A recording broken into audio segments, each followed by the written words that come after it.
I didn't become Stoic because it looked cool on the internet. I became Stoic because one day I noticed something humiliating. I could be standing right there and still be treated like background noise. Not hated, not loved, just ignored. And that kind of invisibility does something to a man. It doesn't just hurt your feelings, it rewires your behavior. You start trying harder, talking more, explaining yourself, proving you're good. You start negotiating for basic respect, like it's a privilege. That was me.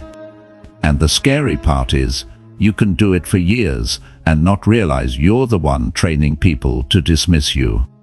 So here's the truth. I wish someone had said to me early, if you need to convince people to respect you, you're already losing. What changed everything wasn't confidence hacks or louder energy. It was something colder, cleaner. A set of principles that stopped me from begging the world for permission to exist. And if you've ever felt invisible, at work, in your relationships, in a room full of people, this is for you. Because the goal isn't to become aggressive, the goal is to become unmovable. Before I get into it, if you want more of this style, quiet authority, firm boundaries, emotional control, subscribe now. Not because it helps me, because it trains you to stop consuming random noise and start building a system. And I'm going to say this once, don't tone no tea. The part you want is usually the part your ego avoids. Anyway, the first thing I had to accept was that my life didn't have a firm direction. I had goals, sure, but they were messy. I wanted money and approval. I wanted peace. And also to be liked by people who didn't even respect me. I wanted discipline, but I also wanted comfort every day. That isn't a purpose. That's a tug of war. And without a firm purpose, you drift, you react, you become a weather vane, turning with whatever mood, comment, or rejection hits you that week. I remember one moment that made it obvious. Someone at work spoke over me in a meeting, not aggressively, just casually, like my sentence didn't matter enough to finish, and I did what invisible men do. I smiled. I let it go. I tried to be chill. But inside, I was boiling. Not because of what he did, but because I realized I had no internal law, no clear standard that said, this is what I tolerate, this is what I don't. I had social survival skills. I didn't have self-respect. So the first principle that changed me was simple. I needed a firm purpose. Not a motivational poster. A purpose so clear, it becomes embarrassing to betray it. And I don't mean be successful. That's vague. I mean, what kind of man are you building when no one is clapping? I wrote it down like a contract. Short, sharp. I decided I would be a man who doesn't chase validation, doesn't explain himself to people committed to misunderstanding him, doesn't negotiate boundaries, and doesn't let emotions hijack his mouth. That was my anchor. And here's what I noticed. Once your purpose is clear, your behavior becomes simpler. You don't need to win every conversation. You don't need to prove your point to every idiot. You don't need to rescue every relationship. You stop living like a salesman. You start living like a man with a code. The second principle was guarding my mind, because my mind used to be an open door. Anyone could walk in. A rude comment, a cold text, a look of disrespect, a random insult online. And suddenly, my mood would change, my posture would shrink, my thoughts would spiral. That's not sensitivity, that's lack of discipline. So I started treating my mind like a private room. Not everyone gets access. I stopped feeding myself mental garbage, constant outrage, doom scrolling, loud people, toxic group chats, people who only talk to complain. You have to understand, if you keep consuming weakness, you'll act weak. I replaced noise with intentional input. Books, silence, training, conversations that were actually useful. And I started practicing the simplest thing most men avoid: the pause. A pause before I answered. A pause before I reacted. A pause before I sent the message I would regret later. That pause is where a man is built. Because stimulus is automatic, response is a choice. The third principle was learning how to handle criticism without turning into a defensive child. Criticism used to hit me like a punch. Even when I pretended I didn't care, it would stick. I'd replay it later. I'd argue with an imaginary version of the person in my head. I'd try to fix myself fast so I wouldn't be criticized again. That's another invisible man habit. You start shaping yourself around other people's comfort. So I changed the filter. Now when someone criticizes me, I run it through two questions. First, is there truth here that makes me stronger? If yes, I take it quietly, no drama. Second, if there's no truth, is this person even qualified to evaluate me? If no, I drop it. No emotional ceremony. The point isn't to become numb. The point is to become selective. And something weird happens when you become selective. People start respecting you more because you stop begging for approval and you stop fighting for attention. You become stable. The fourth principle was transforming offense. This one is brutal because offense feels justified. It feels righteous. You want to correct the disrespect. You want the person to learn. You want to clap back. But offense is a trap. It makes you reactive, and reactive men are controllable men. So I started looking at offense like a test. Not a test of masculinity, a test of self-government. If someone tries to disrespect you, you don't have to win. You have to stay in control. Sometimes control is a calm sentence. Sometimes control is silence. Sometimes control is leaving.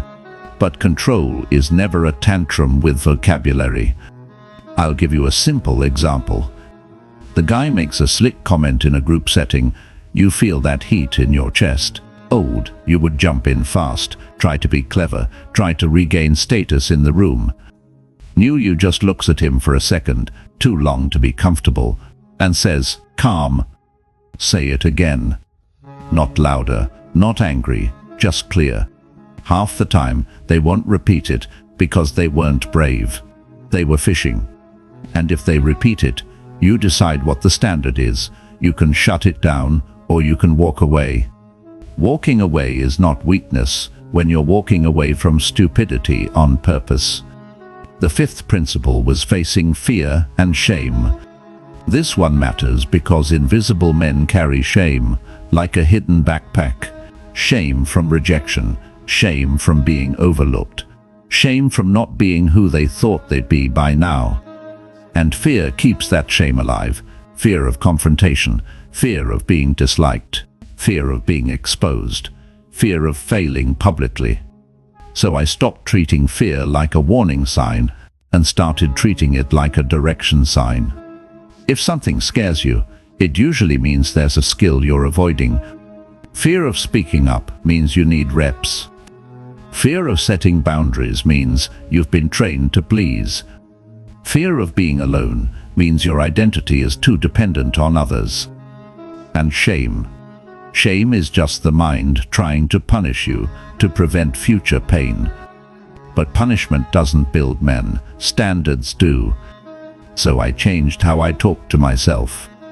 Not I, too pathetic for letting that happen. More like, I tolerated that, I won't again. No self-hate, just correction. The sixth principle was anticipating obstacles. Most men don't plan, they hope. They hope people will treat them well. They hope life will calm down. They hope their mood will improve. Hope is not a strategy. So I started doing something simple. Before important days, I'd mentally rehearse what could go wrong. Not to be negative, to be prepared. What if they interrupt me? What if they try to guilt me? What if the plan falls apart? What if I feel anxious? And then I decide my response in advance. Because if you don't decide your response before the storm, you'll improvise like a weak man inside it. The seventh principle was the core: control what you can control. I used to waste energy on things I couldn't command: other people's opinions, the vibe of a room, whether someone would text back, whether my effort would be recognized. That's the addiction of the invisible man, trying to manage the outside world so you can finally feel safe inside. Doesn't work. So I narrowed my focus to what was mine: my actions, my words, my standards, my patience, my work, my body, my schedule. When you do that, life gets quieter. Not easier, quieter. Because you stop arguing with reality. The eighth principle was learning to speak less, on purpose. This is where authority is built. In my invisible years, I used words to negotiate value. I explained myself too much. I filled silence too fast. I overshared. I tried to be understood. But respect doesn't come from being understood. Respect comes from being consistent and hard to move. So I trained my communication like a weapon with the safety on. I stopped answering everything instantly. I stopped giving long explanations. I stopped defending myself against every little misunderstanding. And I started using short, final sentences. Not for me. I'm not available. I'm not doing that. I'll think about it. No. You'd be shocked how many problems disappear when you stop talking. And you'd be shocked how many manipulators panic when they can't pull words out of you. The ninth principle was boundaries without aggression. This was huge because I used to think boundaries required a fight. But most boundaries don't need drama. They need repetition. Manipulators don't respect your feelings. They respect your patterns. So when someone pushed, I didn't explain. I didn't justify. I repeated the boundary. I said no. I'm not discussing it. That doesn't work for me. Same tone, same face.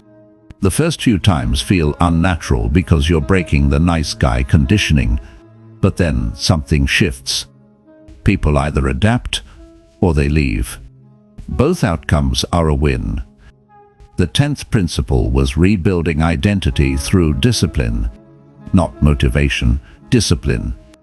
Because the truth is, if your inner life is chaotic, your social presence will be weak. People can feel when a man has no structure. They may not say it, but they sense it. He's easy to push, easy to distract, easy to emotionally bait. So I made discipline non-negotiable. Sleep training, work blocks, clean environment, money tracking, fewer promises, more execution. And as my life became tighter, my presence changed. Not because I became louder, because I stopped leaking energy. That's what silent authority really is. A man who doesn't teach. Now let me tie this back to where I started, being invisible. Invisibility is rarely about looks, or luck, or charisma. Most of the time, it's behavioral. You tolerate disrespect. You explain too much. You chase approval. You react emotionally. You share too much with people who didn't earn access. You talk like you're asking permission. And people don't respect permission seekers. They respect men who act like their time is valuable. So here's the daily practice I use. Simple, brutal, effective. Every morning I pick one standard for the day. Just one. Today I don't argue. Today I don't over-explain. Today I pause before responding. Today I protect my time. Today I don't chase. And at night I review, not with guilt, with accuracy. Did I hold the standard? Where did I slip? What triggered it? What will I do next time? That's how you build a man, by treating your behavior like training. And one more thing, because this is where men get it wrong. Stoicism isn't I feel nothing. Stoicism is, I feel it, and I still choose. That's it. The world will keep testing you. People will keep trying you. Life will keep throwing stress. But you don't have to become a loud man to be respected. You just have to become a man who doesn't move for cheap reasons. So here's the final line I live by now. If someone wants access to me, my time, my attention, my emotion, they pay with respect. Not with words, with behavior. That's the deal. And if you're invisible right now, remember this. You don't need a new personality. You need a code and the discipline to enforce it. That's how you stop being overlooked. You don't demand respect. You become the kind of man who doesn't function without it. There was one more shift that sealed everything for me. I stopped trying to be understood. Most invisible men are obsessed with being understood. They explain their intentions. They clarify what they really meant. They correct misunderstandings that don't matter. I used to think that if people just understood me, they'd treat me better. That's false. People don't respect clarity. They respect consistency. So I stopped correcting narratives. If someone misunderstood me on purpose, I let them. If they assumed something unfair, I didn't rush to fix it. If they projected nonsense onto me, I watched what they did next. Because here's the rule, most men never learn.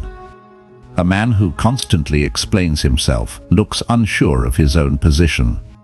Silence, used correctly, exposes intentions faster than words ever will. I remember a situation where someone accused me of being cold and distant. Old me would have defended himself. New me just said calmly, "That's your interpretation." And I left it there. No justification. No emotional cleanup. No apology for existing the way I choose to exist. My growth. Because information is leverage. And when everyone knows your doubts, your fears, your next move, you're easy to destabilize. So I made my inner world smaller and quieter. Fewer people knew what I was working on. Fewer people had opinions on my decisions. Fewer people had emotional access to me. And strangely enough, my confidence didn't come from hype. It came from containment. A man who contains himself feels solid. That solidity changes how people treat you. Not because you demand it, but because your behavior signals self-respect. Then came the final chapter of this transformation, letting people lose access to me without drama. This is where most men fail. They think cutting access requires a confrontation, a speech, a declaration. It doesn't. Access is revoked through behavior, not announcements. You reply slower. You stop initiating. You become unavailable. You no longer reward disrespect with attention. And you do it calmly. No resentment. No explanation tour. If someone notices and asks, you tell the truth, briefly. I'm more selective with my time now. That's it. No accusation. No backstory. No emotional negotiation. People who respected you will adapt. People who benefited from your lack of boundaries will disappear. Both outcomes are clean. This is what most men misunderstand about authority. It's not built by force. It's built by removal. Removal of excess words. Removal of emotional leaks. Removal of people who treat you casually. Removal of habits that keep you reactive. By the end of this process, something becomes obvious. You're not invisible anymore, but you're also not trying to be seen. You're grounded, predictable to yourself, unpredictable to others. And that's where respect lives. Not in noise, not in dominance, not in approval, but in a man who knows exactly who he is and doesn't need witnesses to confirm it. That silent authority